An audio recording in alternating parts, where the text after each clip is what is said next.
Diesel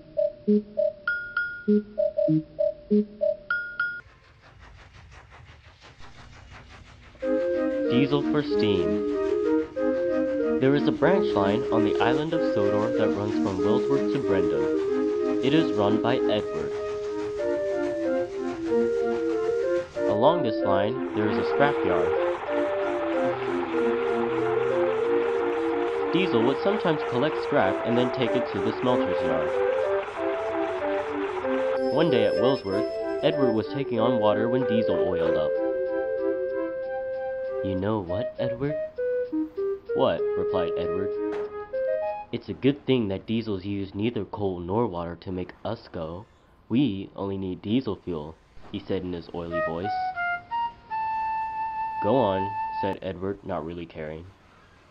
"Steamies have to race from one end of the island to another just to fill up on one type of fuel. It's all so insufficient. Diesels save a lot of time and bother just using diesel fuel and nothing else." "Says you," remarked Edward. "There once was a diesel that came to work at the China clay pits, and he had teething troubles." "Teething troubles?" asked Diesel. "I mean that he had problems with his cooling system." Diesel gulped. Well, that Diesel probably—" "Sorry, Diesel," interrupted Edward. "I have to leave for my next train." Edward then puffed away.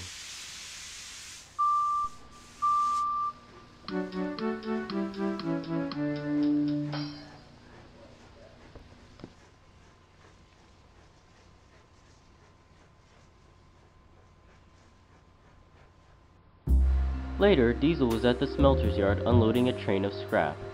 He was thinking of things to say to Edward when they next met. Then, Sir Topham Hatt arrived in his car. "Ah, Diesel, I just came to remind you that you and all the other Diesels have to come to the Diesel Works to have your monthly engine checkup tomorrow." "I know, sir, I haven't forgotten," said Diesel, even though he had. "I'm glad you haven't," he said, and he drove away. Diesel sighed. His cooling system was old and had to have many of its parts replaced lately.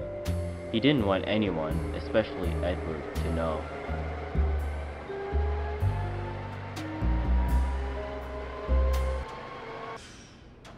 The next day, Diesel started work. He again forgot his checkup at the Diesel Works. First, he went to Brendam Docks to collect a train of diesel fuel and took it to the Farquhar Quarry for Mavis.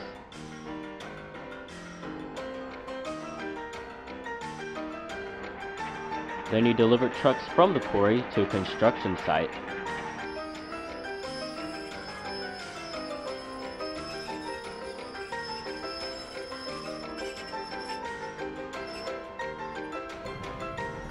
Finally, he began to take another train of scrap to the smelter's yard.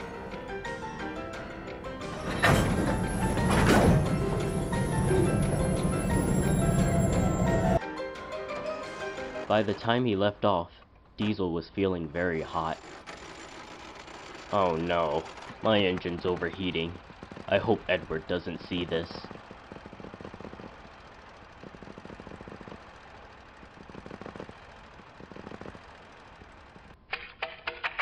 Just as Diesel purred into Wellsworth, his engine popped, sputtered, and eventually came to a halt by a water tower.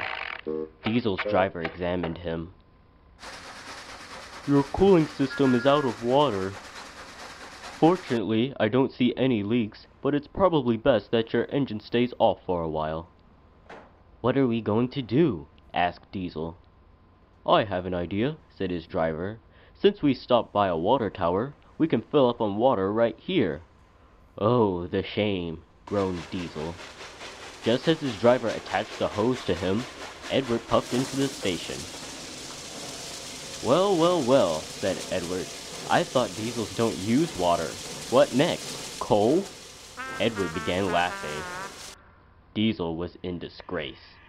But Edward, being the kind engine he was, decided to help Diesel all the way to the Diesel Works.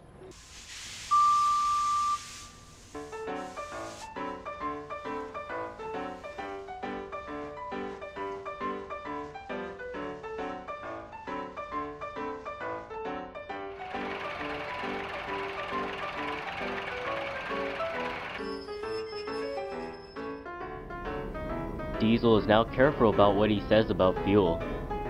He never mentions water, because Edward already told about Diesel's story to the other engines.